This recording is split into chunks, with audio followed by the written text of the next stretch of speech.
Hello, everyone. Welcome and thank you for joining. My name is Marcy McGill, and I'm the installation dietitian. And today we're going to be talking about good mood food, how the quality, quantity, timing of foods we eat affect our mental health. Before we dive in, I just want to bring to your attention the JBear Health Promotion Facebook page QR code.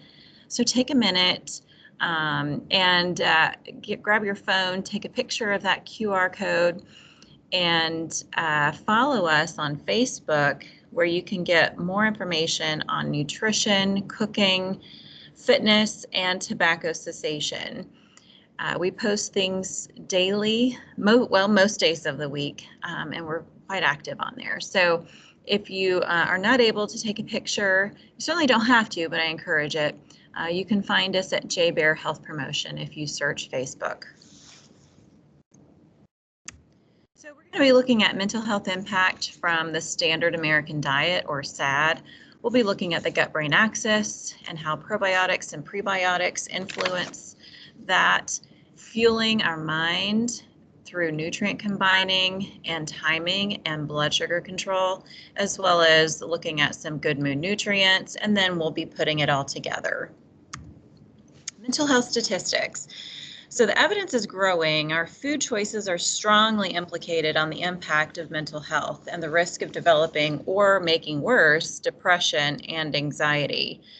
Mental health or mental illness has a global impact, affecting both financial cost and disability. In fact, the research that I came across indicated that this impact rivals that of all cancers combined, of this financial cost and disability. So something to not be ignored. Studies also show that depression is the leading cause of disability in high and middle income countries. Worldwide, especially among individuals aged 15 to 44, depression is the leading cause of disability. So with this in mind, it's essential to explore strategies that prevent these risks of mental disorders. We know that there's many other risks. It's not just our food, such as socioeconomic status, trauma, things that happen in our lives. But nutrition is universal. All people eat. So we have that in our control to change. So improving our diets is not only a means to promote mental health, it can be used to be a part of a treatment plan if someone is diagnosed. Our food culture is inundated with processed foods, which is a part of the Standard American Diet. There's over 320,000 processed foods in the market, with 10,000 new processed foods per year that's introduced. And with all of that processed food on the market, technology makes it even more powerful through manipulating our senses to make food sweeter and saltier and richer. It makes food super tasting, and it's really hard to self-regulate on things like chips and cookies versus a pound of carrots. We generally don't overdose on carrots. We'll put it down before we eat too many. And then because of that, there's no set point to the amount of fat and sugar that we eat. And that results in 1 in 10 Americans, or less than 10%, are meeting the basic food groups for fruits and vegetables. And by age 9, only 12% have good diets. And most often we eat predominantly for pleasure and not nutritive value. So we're going to try to shift that paradigm. A little more about the Standard American Diet. It really does contribute to nutrition depletion, which in turn can contribute to or lead to mental health disorders, and certainly symptoms of fatigue, anxiety, depression, and the list goes on and on. The dietary pattern for a Standard American Diet is high in sugar-sweetened beverages like sodas, refined grains, high amounts of red meat. Even diet soft drinks are in there too, and then artificial fats such as margarine. And here's an example of a typical day that I see, is that people tend to skip breakfast. And they oftentimes will skip lunch because it's rushed, or if they do choose lunch, it's on the run, either a trip to the shopette and grab a tornado or a Burger King burger and fries. And by the time they get to dinner, they're ravenous and they'll grab something, their portions are too large, or they haven't planned, or even dinner is eating out as well. Snacks, if any, consist of crackers, chips, cookies, candy, and of course the stimulant drinks, Monster, Red Bull, just to stay awake. But these foods are not rich in sources of nutrients that are crucial for brain health. There's several nutrients that stand out that we're going to talk about here in just a second, and these include vitamin D, omega-3, fatty acids, and magnesium. So these three nutrients tend to be insufficient in the diet to begin with because of our standard American diet. And coupled with our stressful lifestyles, we increase our need. So not only are we not getting enough, our needs are actually increased because of our stressful lifestyles, resulting in symptoms such as low mood, fatigue, cognitive decline, irritability, and of course the list goes on. The dietary pattern that's high in processed foods is strongly correlated with an increased risk of developing these symptoms because we're not fueling our brain or our guts. And we're going to talk about that here in just a moment and how the impact that our gut plays on our mood. On the other hand, a whole food, less processed, more colorful diet, and I don't mean Skittles or M&Ms, or even the Mediterranean style diet, which is high in unsaturated fats, lean protein, and of course lots of fruits and vegetables, have been found to be protective against developing depression, among other mental illnesses. Again, poor nutrition can lead to inflammation and depressive symptoms. Processed foods are linked to higher rates of depression. Diets with foods that trigger inflammation are, again, those refined, highly processed foods, and that results in a significant increased risk for a depressive side effects or symptoms such as low mood and low energy. And inflammation itself can mediate depressive symptoms. And so it's just a cycle effect. Eat a standard diet, you feel bad, and then you want to eat more foods that might give you a little bit of temporary comfort. All right, good food does equal a good mood, and a balanced and varied diet improves mood and sense of well-being. Our brains are an organ with a very high metabolic and nutrient demand. On average, our brains compose or consume 20 to 25%, so a quarter of what our daily caloric intake is.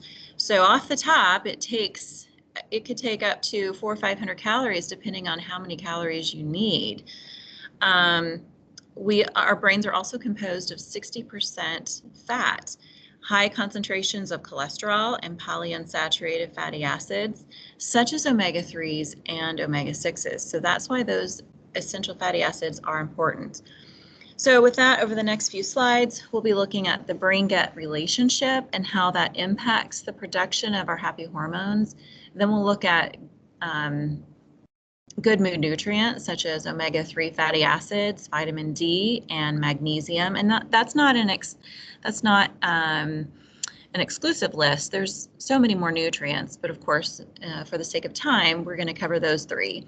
But these are certainly mental health influencers. And at last, but absolutely not least, the importance of meal pattern strategies in controlling our blood sugar and the impact that sugar itself has on our mood. The gut-brain axis. And have you ever had that gut feeling? Well, if you have, you've experienced that gut-brain connection. So the gut-brain axis is described by the complex bidirectional communication that the gut and the brain have. They influence each other. And actually, the gut is often referred to as the second brain because it has its own independent nervous system and over 100 million neurons in the gut wall. There's also 100 trillion microbes that make up the GI tract that actually regulate digestion, metabolism. It helps support our immunity. They are involved in absorbing nutrients and ultimately drive how we feel. So these trillions of beneficial bacteria are critical to take care of because a happy gut is a happy brain.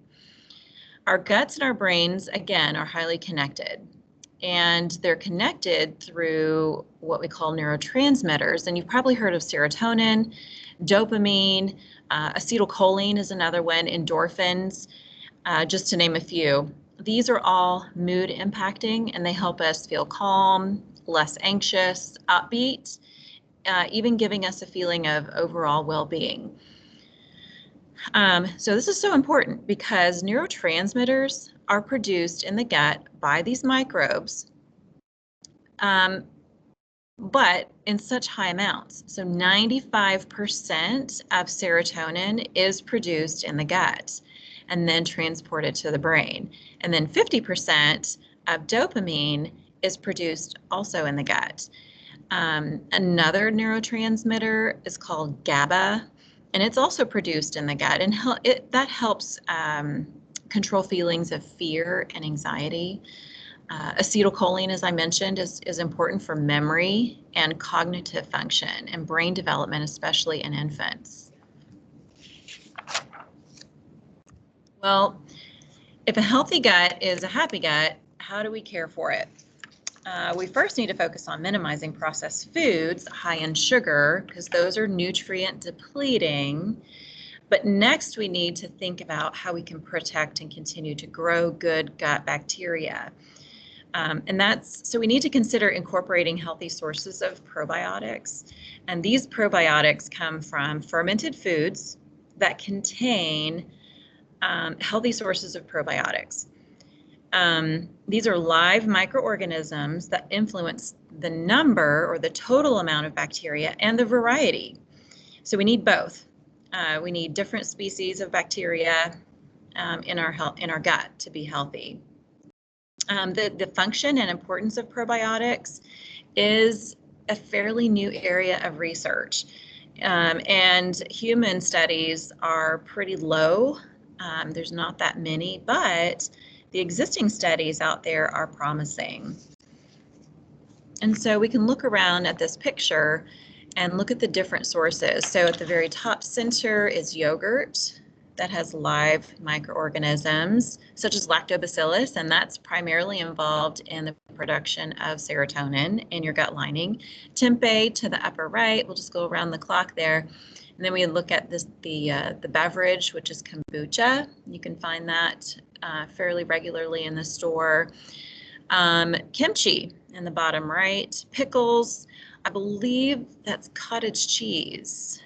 Can't quite tell on that one what that product is. And then if you go up on the left, that's miso. And then the top left is sauerkraut. So you can find different sources of probiotics regular from food. And when you get it from food, you know it's going to be digested properly, not necessarily killed in the gut through stomach acid, and it's going to survive a lot better versus taking a supplement. Now, a supplement can be necessary, but start with food first. That's what we need to get a good foundation from. All right, so we need to make sure we're getting good gut bacteria, but when we do, we also can't forget to feed it. So we do that through what's called prebiotics. So probiotics are the microorganisms that we can consume through food, and prebiotics are the food for the probiotics. So our gut bacteria use these undigested fibers as food to help multiply and diversify our microbiome. And those come from foods such as you see on this picture, especially artichokes, onions, garlic, green leafies, even dandelion greens. And I don't quite often eat dandelion greens, but I certainly eat asparagus. Chicory, you'll often find chicory in some, as an added source of fiber in some products, such as Fiber One bars, but do be careful. It's quite a high source of fiber, and if you're not used to that amount of fiber all at once, it can cause GI issues. And so just gradually increase your fiber that way. Berries, bananas, flax meal, legumes, those are all regularly found foods. Incorporating those on a regular basis is certainly going to be good to help grow good gut bacteria. And chia seeds, that's not on this picture, but chia seeds are also great prebiotic. All right, let's look at the diet and happy hormones.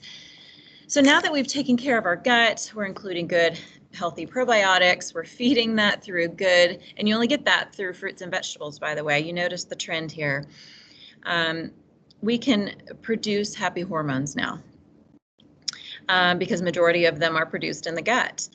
The gut health is important to help produce these happy hormones. And also, the foods we eat can directly affect the chemical composition of our brain because the nutrients in foods are also precursors to these neurotransmitters. Conversely, harmful bacteria can ramp up anxiety, while several studies show that beneficial bacteria can help reduce anxiety. Again, and these neurotransmitters are chemical messengers that tell our body what to do and how to feel.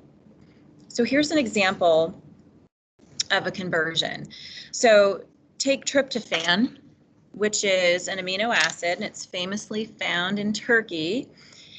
Tryptophan is required to be converted to, or involved in being converted to serotonin. And serotonin is, of course, a happy hormone, helping us feel calm. Serotonin levels in the brain are very sensitive to the effects of diet. For example, when someone eats a high simple sugar carbs, take that donut, for example, the pancreas produces more insulin, and insulin helps tryptophan convert to more serotonin. That's why there are what we call comfort foods, foods that are high in carbs like ice cream and cookies. They help tryptophan get a straight shot to the brain and increase serotonin, giving you an effect of momentary happiness or comfort. However, these comfort foods only temporarily improve mood, and oftentimes with the crash afterwards. And that crash happens because there's a higher insulin response as a result of the high sugar food to take care of the high blood sugar. And over time, abnormal insulin surges from constant blood sugar fluctuations alter and disrupts the ability to maintain ideal serotonin levels. So we need to focus on, as it says on the slide, quality carbohydrates from whole grains and fruits and vegetables to help control the blood sugar and the insulin response. And we look at dopamine, milk, beef, eggs, fish, beans. A mixture of fruits, vegetables, lean proteins are critical precursors, or have nutrients that are critical precursors for the development and production of dopamine. Acetylcholine in the middle, eggs are the biggest source of choline, which is a component of acetylcholine, and also green leafy vegetables. Folic acid is also important for the production of acetylcholine. So we need to get a variety of foods. That's why it's important to have a whole food diet, less processed, less sugar. So note, this is not a good method to use to stabilize mood. It certainly gives you that crash, momentary fluctuation. I'm not saying never eat donuts, but what do you do most of the time for your quick fix? Okay, a little bit about endorphins. Of course, we've heard exercise helps with this. A lot of other things can help produce endorphins. But the body produces endorphins with exercise. And endorphins are a great medication for mood and even mild pain relief for many people. But we need to exercise daily because endorphins break down in the body in about 24 hours. So again, another reason why it's important to exercise daily. And then exercise is also good for brain cell regeneration and increasing brain cell connections. And then of course, if we're doing this socially, six feet apart, of course, that also has an even greater impact. But so often, sometimes you come up with the best ideas when I'm exercising. Your brain is just free to roam and think about all kinds of different things. So it's quite relaxing. All right, let's look at some good mood nutrients. And these are typically deficient in our standard American diet. There are, as I was going through and putting these slides together, there's hundreds of studies indicating that these nutrients are related to the prevention and treatment of depressive symptoms. So let's look at omega-3 fatty acids, magnesium, and vitamin D. All right, let's look at omega-3 fatty acids first. Omega-3 fatty acids are essential fatty acids, meaning our bodies do not make them. We must get them from our food. Omega-3s are important because, as I mentioned earlier, our brains are fat heads. We've got fat heads. Again, 60% of our brains consist of omega-3s and omega-6s and some cholesterol. Omega-3s are also in the business of helping reduce inflammation, as omega-6s are involved in the inflammation process. Now, both are necessary, especially in a healing response. So omega-6s are the first responders, or a part of the first responders when there's an injury. But if out of balance, we tend to be in a constant pro-inflammatory state if we don't have a good balance. And that's why I've got the balance on top there, to just give a visual that we need to have a balanced approach, balanced diet of omega-3 and omega-6s. Omega-3s are also neuroprotective, heart protective, and have an antioxidant properties. But because our diets tend to be so omega-6 heavy from processed and packaged foods, it's important to think about balancing our intake of both fatty acids to improve the ratio. So there are three main types of omega-3s. There's DHA, EPA, and ALA. DHA and EPA are considered direct sources. What that means is they're more bioavailable for brain needs, and we get these direct sources from fatty, oily fish, such as salmon and tuna, sardines, anchovies, and supplements. And the direct source means that these foods and supplements actually have DHA and EPA in it. So we're getting those omega-3s directly from that source. ALA, on the other hand, is an example of an indirect source, meaning that they're less bioavailable for our brain needs, and that's because our bodies have to convert ALA to DHA and EPA for availability.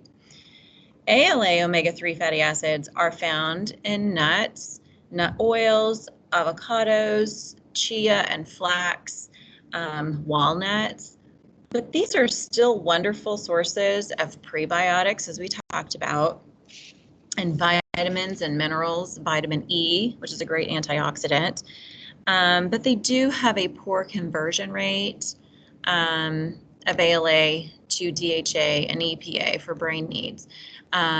So when considering brain health, fish and seafood are among the most nutrient-dense foods that we can eat, especially when it comes to omega-3. So considering eating more fish. And to accomplish this, if you could eat fish 2 or 3 times a week, you'll be getting about 500 milligrams a day, and that will certainly help give you a balanced approach of omega-3s to omega-6s. Magnesium is one of my favorite nutrients, and because it's an unsung hero of a nutrient. It is the fourth most abundant nutrient in the body. It's involved in over 300 body processes, such as insulin metabolism, nerve function, blood pressure. It is also critical for vitamin D conversion. It's involved in muscle relaxation, helping reduce anxiety. It helps us sleep better. But the downside is that more than 50% of the US population is considered to be deficient or have inadequate magnesium intake, which really predisposes people to neurological disorders or conditions. And one of the, migraines is one of them. Anxiety is another, having tense muscles. Depression and magnesium deficiency are both associated with systemic inflammation. Again, highly processed foods, high sugar diet, alcohol, excessive caffeine, high chronic emotional and physical stress increase our need for magnesium. If anybody takes a proton pump inhibitor, which is a acid reflux medication, that can increase your need for magnesium. It's a magnesium depleter. If you look at the RDA for magnesium, 420 milligrams for men and 320 milligrams for women. And where do we get magnesium? Well, again, food first approach. Pumpkin seeds are one of the biggest or highest sources of magnesium, about 160 milligrams in just a quarter cup. So you get a lot more bang for your buck. Green leafies are a great source of magnesium. Nuts, unprocessed grains such as brown rice, quinoa, whole wheat. That's why, again, another reason to get less processed food. Okay, look at vitamin D. So the reason why I chose vitamin D is that it's established that, or estimated, that over 1 billion, with a B, people have a vitamin D deficiency or insufficiency. There are certain groups that are at more risk for vitamin D deficiency, and those populations include elderly, adolescents, obese individuals with a BMI of greater than 30, because the vitamin D is a fat-soluble vitamin and it is bound in the adipose tissue and less bioavailable. Another important reason to help manage a healthy weight, those with chronic illnesses such as diabetes.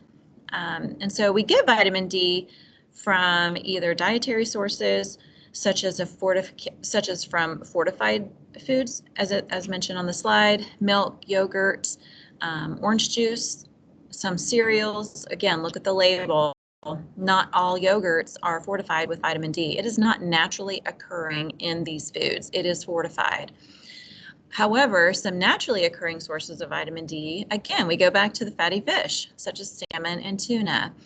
It's even higher in the canned options, especially in the salmon because of the bones. Sometimes eggs are high in vitamin D because of the feed that the chickens get. Mushrooms, if they're grown in ultraviolet light, can be higher in vitamin D as well. Just looking at the label is going to help you with that. Sunlight, it is the sunshine vitamin, but sunlight exposure is highly variable, especially being here in Alaska. You know, how long you're in the sunlight, where you're at in the world, the latitude makes a difference. So above Atlanta, Georgia area, once you start going higher above that latitude, then the sun intensity gets lower. The time of year, the time of day, your race, the darker skin color does have a lower vitamin D conversion. So sometimes we need a supplement. So I encourage you to refer to your physician. If you're not sure of your vitamin D level, you can certainly get that tested. But there are over-the-counter options that are safe and can be effective. of 1,000 to 2,000 international units per day that can help shift from an insufficiency to a normal level over several weeks. But again, you need to be looking at your diet because remember, magnesium is involved and critical for vitamin D conversion and helping with that absorption. So sometimes you can have a magnesium dependent vitamin D insufficiency or deficiency. So we need to make sure we're getting a variety of nutrients for that synergistic effect. Okay. All right. So we covered probiotics, prebiotics, good mood nutrients, and now let's look at meal timing and combining quality, quantity, and timing. And that's my motto. That's my mantra. That is the recipe for success. Good quality food in the right amount at the right time. Every time you eat, consider combining a carbohydrate, protein, and or a healthy fat. And these are some options. So for instance, for a snack, it could be an apple and a quarter cup of almonds, or a cheese stick, or crackers and hummus. So you're getting a variety of nutrients as well as those macronutrients. This helps control appetite, as it says on our clock, and improve energy. If you're skipping meals, not only are you not supporting energy, but you're missing out on opportunities to include these nutrients throughout the day. So we need to nourish our bodies frequently with good quality food. And here's a little visual of what a poorly fueled person and a well-fueled person looks like. Just as properly fueling your brain helps with mood and appetite control, properly fueling your body gives you more energy so that you can work out harder and longer, regardless of whether you're weight training or doing aerobic exercise. So skipping breakfast, then eating a large meal in the middle of the day, followed by an even larger meal at night, wreaks havoc on your metabolic rate, as it gives an example in that upper graph. Because you're not having a nice steady supply of blood sugar to your cells and especially to your brain. Your brain's main fuel source is glucose, and we get that through high quality carbohydrates. So when you go long periods without food, your body does conserve energy. It holds on to it. And it's, again, harder to control your appetite when you do sit down to your next meal. And have you ever been hangry? And so being overly hungry is a stressor. We increase our production of cortisol, and we don't want to contribute to that if we're stressed from external sources in our lives. We want to help control that cortisol production by eating regular meals and keeping our blood sugar level. All right, here's an example of how we can do that. Portions every 3 to 4 hours to accomplish better meal combining and timing. So again, combining carbohydrates and protein and or fat. So for breakfast, we're using whole grains, high quality protein from milk, healthy fats from almonds, bananas. And remember those probiotics and prebiotics, we're going to include that, a probiotic and a prebiotic for our morning snack. Getting green leafies, great source of magnesium. At lunch from spinach, vitamin C from that orange, and so the list goes on. We look at hummus, an afternoon snack. So a variety of nutrition. Then we're ending the day with some great omega-3s with salmon and fruit. Looks like a little bit of a fruit salad. Some, again, more green leafies. I don't know if you can get enough greens. And that is very satisfying. So look at all the food that you can eat when it is more nutrient dense. All right, a little bit about blood sugar and sugar itself. Fluctuations in blood sugar can definitely lead to fluctuations in mood. And you're just not going to perform your best, either mentally or physically. And so when you're scooping it in like this guy is, it's a sign that you're consuming too much sugar. which we do. The progression of the U.S. sugar consumption over more than 100 years, or now 100 years, has risen quite a bit. Oh, that's 1820. Yeah, 1920, 2020. We eat tons of sugar, and that was just 2012, so that number has gone up. Americans consume over 130 pounds of sugar per year, which is astonishing.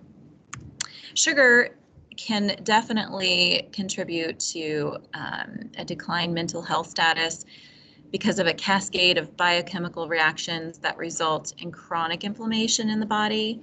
And inflammation leads to system-wide disruption in biochemical processes, which results in many problems, including cognitive problems and mental health disorders. So sometimes it's just a matter of what's on your plate and what's not on your plate that contributes to how you feel. So consider your diet as a first line of action to help improve your mood. That's why this presentation is so important, because sugar isn't just empty calories. It actually requires more nutrients to digest than it provides. Now, I like sugar. I like to bake, but it's a sometimes food. It's that, ask yourself what you're doing most of the time that will have the biggest impact. Sugar over time, if in excess, can lead to high blood pressure, obesity, cholesterol, high triglycerides. And when I'm visiting with people to improve their lipid profile, sugar and alcohol are the first things that we go to, and reducing and minimizing the impact on their diet. So you see a whole list of things: fatty liver disease, dental disease, increased inflammation, as we talked about.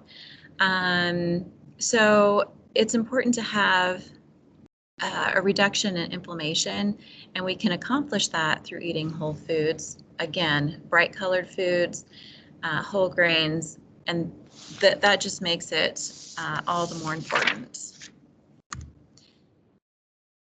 So carbs are not the bad guys. Remember, we need to be choosing from high quality carbohydrates and versus refined most of the time. Again, trying to minimize the need for that quick fix by keeping our blood sugar stable, as we just saw in the graph. And you accomplish that by not skipping meals. You have to eat regular every 3 to 4 hours. And you can do that by being prepared and having your meals with you. And if you refer to our Facebook page, we've got a lot of different resources for you. We've even created videos on quick, easy meals that you can create and do meal prep. So check it out. Again, an example of color, this is what I'm talking about, where you get true nutrient-dense, energy-providing food. Pull it all together in the last 2 slides. My main tips for brain, immune, and mood health. Don't skip meals. Front load your calories when you are the most busy. Again, most of the characteristics that people have in their eating habits are they backload their calories. They skip breakfast and lunch, snack on less quality foods throughout the day, and they don't feel like exercising in the afternoon. So it's really hard to improve your performance, especially your fitness, if you do not have proper fuel on board. And of course, we need to get those carbohydrates from fruits, vegetables, and whole grains. Include a healthy omega-3 fatty acid. We established the importance of balancing omega-3s with omega-6s. Vitamin D from food first, again, from those fatty fish options, or the fortified food options such as milk and yogurt. If you need a supplement, consider 1,000 to 2,000 international units per day. Visit with your physician for guidance if as needed. Eggs have gotten a bad rap too. Remember, egg has choline, second highest source of choline. Beef liver is the first. I'm not a big fan of beef liver, but if you are, that's great. And then soy, if you're more of a vegan, or vegetarian, soy is also a great plant-based source of choline. So if you need to improve your cholesterol, attack those sugars first. Reduce and minimize your sources of alcohol, simple sugars, and increase your exercise. But eggs are actually super healthy because half the protein is in the yolk. So that's why I'm saying 1 whole egg per day. Minimize refined sweets and high saturated fat foods. Hydrate at least half your body weight in fluid ounces. So a 150-pound person needs at least 75 ounces of fluid. Use that as your benchmark. If you're not getting that, at least that's the minimum. If you're exercising and sweating, you need even more than that to replace the lost fluid. Exercise for those good endorphin production, at least 30 minutes a day. If you can be outside, I know it's cold, but you can do that. Outside for some fresh air is always energizing. Watch your caffeine. I love coffee myself, but do watch your caffeine intake, especially if it's from stimulant drinks, because they are stacked and they have multiple sources of stimulants that we might not be aware of. So get your energy through the food that you're eating. That's true energy. The caffeine is a stimulant. It works on the central nervous system. So it's not true energy. It just is a reduced perception of exertion. So it can be beneficial in exercise. Just watch your total intake. Of course, include probiotic and prebiotic foods, and really try to get good sleep, because that can make you feel pretty bad if you're not. But by doing all of those, the things that we talked about can help with your sleep. So it's a two-way street. Good sleep helps with your appetite, and then great food intake can help with your sleep. And then I created a sample menu of good food, contributing to good mood, performing your best through nutrition. And I can send anyone a PDF of this if you'd like, or if you just want to take a picture. It's also on our Facebook page, and that you can access anytime.